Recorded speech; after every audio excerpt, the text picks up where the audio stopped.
चुनाव आयोग का कांग्रेस को करारा जवाब, खड़गे को जमकर लगाई फटकार। ईसीआई ने खड़गे के खत पर किया पलटवार, कांग्रेस और इंडिया अलायंस की बोलती बंद। नमस्कार, मैं हूं परवीन शेख, आप देख रहे हैं कैपिटल टीवी की स्पेशल स्टोरी।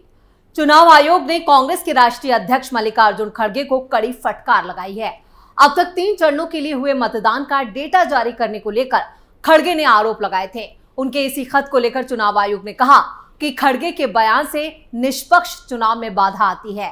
चुनाव आयोग ने कहा कि चुनावों के बीच खड़गे भ्रम फैला रहे हैं और ऐसे बयानों से मतदाताओं की भागीदारी पर भी नकारात्मक प्रभाव पड़ सकता है। चुनाव आयोग ने कहा कि जैसे आरोप लगाए गए हैं उससे निष्पक्ष चुनाव कराने में भ्रम पैदा होता है। आयोग ने कहा कि राज्यों में बड़ी चुनावी मशीनरी भी इससे हतोत्साहित हो सकती है। चुनाव आयोग ने कांग्रेस अध्यक्ष मल्लिकार्जुन खड़गे को शुक्रवार 10 मई को मतदान के आंकड़े जारी करने में देरी के उनके दावे पर नसीहत दी है। आयोग ने कहा कि वोटिंग का आंकड़ा देने में कोई भी देरी नहीं हुई है। खड़गे ऐसे आरोप लगाकर लोकसभा चुनाव का जो प्रोसीजर है उस पर हमला करने की कोशिश कर रहे हैं। चुनावों के बीच में ऐसे आरोप लगाने से जनता में कंफ्यूजन फैलता है और निष्पक्ष चुनाव की प्रक्रिया में दिक्कतें पैदा होती हैं। आयोग ने आगे कहा कि इस तरह के बयान मतदाताओं की भागीदारी पर नकारात्मक प्रभाव डाल सकते हैं और राज्य में बड़ी चुनाव मशीनरी का जो जोश है वो कम हो सकता है। आयोग ऐसे बयानों के खिलाफ कार्रवाई करने के लिए भी प्रतिबद्ध है, जिसका उसके कोर मैंडेट पर सीधा असर पड़ता है। इसी ने यह भी कहा कि फाइनल वोटिंग डेटा हमेशा वोटिंग के दिन से ज्यादा रहता है। 2019 के चुनाव के बाद हम मैट्रिक्स पर इसे अपडेट कर रहे हैं। हमारे डेटा कलेक्ट करने के तरीके में कोई भी गड़बड़ी नहीं है। खड़गे ने इंडी गठबंधन के दलों को लेटर लिखा था। मल्लिकार्जुन खड़गे ने 7 मई को इंडी दलों के नेताओं को लेकर एक लेटर लिखा था, यानी खत लिखा था, और खड़गे ने कहा था कि पहले चुनाव आयोग 24 घंटे के अंदर ये बता देता था कि कितना फीसदी मतदान हुआ है, लेकिन इस बार देरी हो रही है। उसकी वजह क्या है, इसे लेकर भी अभी तक आयोग द्वारा कोई सफाई क्यों नहीं दी गई। देरी के बाद भी जो डेटा आयोग ने रिलीज किया है उसमें कई अहम जानकारियां नहीं हैं। उन्होंने बताया था कि पहले चरण में 102 सीटों के लिए मतदान हुआ था और चुनाव आयोग ने कहा कि 19 अप्रैल को शाम 7 बजे तक अनुमानित मतदान करीब 60% था, जबकि इसी तरह दूसरे चरण में 88 सीटों के लिए अनुमानित मतदान करीब 60.96% था। यह आंकड़े मीडिया में भी जारी किए गए थे। ऐसा क्यों है कि 20 अप्रैल को पहले फेज का अनुमानित मतदान जो था वो 65.5% हो गया और 27 अप्रैल को दूसरे चरण के लिए मतदान प्रतिशत का डेटा 66.7% हो गया। इसके बाद 30 अप्रैल को पहले चरण के लिए 66.14% और दूसरे चरण के लिए 66% 71% के साथ आंकड़े की पुष्टि की गई थी। खड़गे ने दोनों फेज की फाइनल वोटिंग में 5.5% की बढ़ोतरी को लेकर सवाल उठाया था। खड़गे ने कहा था कि आयोग को बताना चाहिए कि हर पोलिंग स्टेशन पर कितने प्रतिशत मतदान हुआ। उन्होंने सभी सहयोगी दलों से इसी तरह के गड़बड़ी के खिलाफ आवाज उठाने की बात कही थी। जयराम रमेश बोले, चुनाव आयोग का नजरिया बेहद अफसोसजनक। वहीं इस मामले पर कांग्रेस महासचिव जयराम रमेश ने कहा है कि खड़गे के लेटर पर चुनाव आयोग का जो रिएक्शन है उस पर क्या ही कहा जाए। चुनाव आयोग एक कॉन्स्टिट्यूशनल बॉडी है जिसे निष्पक्ष निकाय होने की जिम्मेदारी सौंपी गई है, जो सभी पॉलिटिकल पार्टियों के लिए एक जैसे अवसर सुनिश्चित करता है। जयराम रमेश ने आगे कहा कि कांग्रेस अध्यक्ष ने बिल्कुल जायज मुद्दे उठाए थे जिस पर व्यापक चिंता और टिप्पणियां हुई हैं। इन मुद्दों के समाधान के लिए चुनाव आयोग का नजरिया बेहद अफसोसजनक है।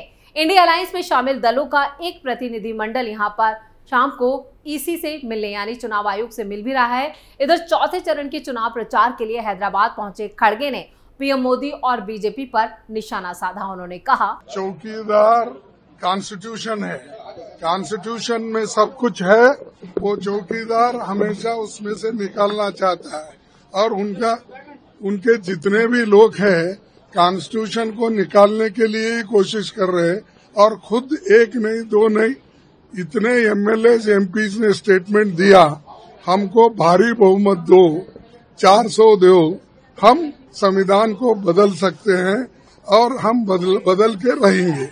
वैसे ये कोई पहला मौका नहीं है जब कांग्रेस या कांग्रेस के किसी नेता ने चुनाव आयोग पर इस तरह के आरोप लगाए हों। वैसे पूरे विपक्ष का यही हाल है। जब विपक्ष चुनाव हारता है तो वो यही कहता है कि ईवीएम में गड़बड़ी की वजह से चुनाव हार गए या फिर चुनाव आयोग बीजेपी से मिला हुआ है। चुनाव आयोग ने 30 अप्रैल मंगलवार को लोकसभा चुनाव के पहले चरण की वोटिंग के 11 दिन बाद और दूसरे चरण के मतदान के 4 दिन बाद आधिकारिक आंकड़े जारी किए थे। इन आंकड़ों को लेकर मार्क्सवादी कम्युनिस्ट पार्टी के नेता सीताराम येचुरी, तृणमूल कांग्रेस के सांसद डेरेक ओब्रायन और राजनीतिक विश्लेषक योगेंद्र यादव ने भी सवाल खड़े किए थे। उन्होंने पूछा था कि प्रारंभिक आंकड़ों के मुकाबले वोटिंग प्रतिशत इतना कैसे बढ़ गया और मतदाताओं की संख्या क्यों नहीं दी। चुनाव आयोग के इन आंकड़ों को लेकर सीताराम येचुरी ने एक्स पर एक पोस्ट साझा किया था। उन्होंने लिखा था, आखिरकार चुनाव आयोग ने पहले 2 चरणों के लिए मतदान के अंतिम आंकड़े पेश कर दिए हैं, जो सामान्य रूप से मामूली नहीं बल्कि प्रारंभिक आंकड़ों से अधिक हैं। लेकिन प्रत्येक संसदीय क्षेत्र में मतदाताओं की पूर्ण संख्या क्यों नहीं बताई। जब तक ये आंकड़ा ज्ञात ना हो, मतदान फीसदी निरर्थक है।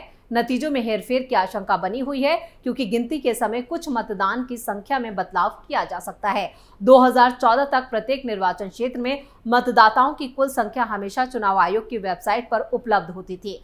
आयोग को पारदर्शी होना चाहिए और इस आंकड़े को सामने रखना चाहिए। तो वहीं अपने एक और पोस्ट में येचुरी ने लिखा कि मैं प्रत्येक निर्वाचन क्षेत्र में पंजीकृत मतदाताओं की पूर्ण संख्या की बात कर रहा हूँ, डाले गए वोटों की संख्या नहीं, जो डाक मत पत्रों की गिनती के बाद ही पता चलेगा। हर निर्वाचन क्षेत्र में मतदाताओं की कुछ संख्या क्यों नहीं बताई जा रही है, चुनाव आयोग को जवाब देना होगा। और इधर डेरेक ओब्रायन, जो टीएमसी के सांसद हैं, उन्होंने भी एक्स पर एक पोस्ट साझा की थी और लिखा था, दूसरे चरण के समाप्त होने के 4 दिन बाद चुनाव आयोग ने अंतिम मतदान आंकड़े जारी किए। चुनाव आयोग द्वारा 4 दिन पहले जारी की गई संख्या में 5.75% की बढ़ोतरी। मतदान में उछाल, क्या ये एक सामान्य है? मुझे यहाँ क्या समझ नहीं आ रहा। वहीं राजनीतिक विश्लेषक योगेंद्र यादव ने भी एक्स पर लिखा कि मैंने 35 सालों से भारतीय चुनाव को देखा और अध्ययन किया। प्रारंभिक मतदान दिवस शाम और अंतिम मतदान आंकड़ों के बीच 3 से 5% अंकों का अंतर असामान्य नहीं होता था। हमें अंतिम आंकड़ा 24 घंटों के भीतर मिल जाता था और इस बार असामान्य और चिंताजनक है वो ये है कि पहला और अंतिम आंकड़े जो जारी करने में 11 दिनों में देरी हुई है। दूसरा, हर निर्वाचन क्षेत्र और उसके खंडों के लिए मतदाताओं और डाले गए वोटों की वास्तविक संख्या का खुलासा ना करना। मतदान फीसदी चुनावी ऑडिट में मदद नहीं करता। हाँ, ये जानकारी प्रत्येक बूथ के लिए फॉर्म 17 में दर्ज की जाती है और उम्मीदवार के एजेंट के पास मौजूद होती है, लेकिन डाले गए वोटों और गिने गए वोटों के बीच हेराफेरी या विसंगति की किसी भी संभावना को खत्म करने के लिए चुनाव आयोग की समग्र डेटा दे सकता है और देना चाहिए। आयोग को इसे अत्यधिक देरी और रिपोर्टिंग प्रारूप में अचानक बदलाव के लिए भी स्पष्टीकरण देना चाहिए। इधर सुप्रिया सुले, जो एनसीपी की नेता हैं और सांसद हैं, उन्होंने एक्स पर एक पोस्ट में कहा कि चुनावी प्रोसीजर की अखंडता और लोकतंत्र की नींव सवालों के घेरे में है। उन्होंने कहा कि चुनाव आयोग के लिए अनुचित दबाव झेलने, अपने अधिकार का दावा करने, पारदर्शिता सुनिश्चित करने और इन चुनावों में निष्पक्षता और जवाबदेही के सिद्धांतों को बनाए रखने का समय है। 19 अप्रैल को लोकसभा चुनाव के पहले चरण के मतदान को 10 दिन से अधिक हो गए, फिर भी चुनाव आयोग आधिकारिक तौर पर अंतिम मतदान के आंकड़ों का खुलासा करने में विफल रहा है। इसी तरह 26 अप्रैल को दूसरे चरण के लिए भी चुनाव हो चुका है और अभी तक अंतिम आंकड़े जारी नहीं किए गए। सुप्रिया सुले ने जो एक्स पर ये पोस्ट साझा की थी वो 30 अप्रैल से पहले की थी और उन्होंने यहाँ पर चुनाव आयोग को सवालों के घेरे में खड़ा कर दिया था और अब इन्हीं विपक्ष के नेताओं को चुनाव आयोग ने करारा जवाब दिया है। खासतौर से यहाँ पर खड़गे ने जो विपक्षी नेताओं को लेकर खत लिखा था, उसको लेकर यहाँ पर चुनाव आयोग ने एक नसीहत भी दी है और चेतावनी भी दी है कि अब चुनाव आयोग बर्दाश्त नहीं करेगा अगर चुनावों या डेटा को लेकर इस तरह के सवाल खड़े किए गए। तो स्पेशल स्टोरी में इतना ही। वीडियो कैसा लगा नीचे कमेंट करके अपनी राय जरूर दें। वीडियो को लाइक करें, शेयर करें और कैपिटल टीवी को सब्सक्राइब करना ना भूलें। नमस्कार।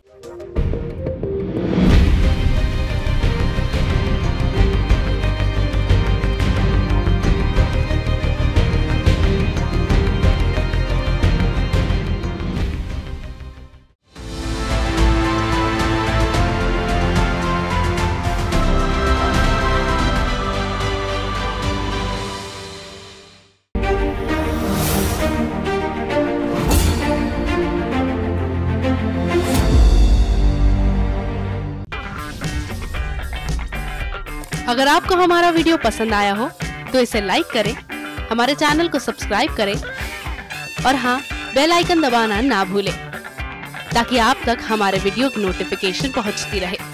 आप अपना सुझाव हमें कमेंट बॉक्स में दे सकते हैं। हमारे साथ जुड़ने के लिए शुक्रिया।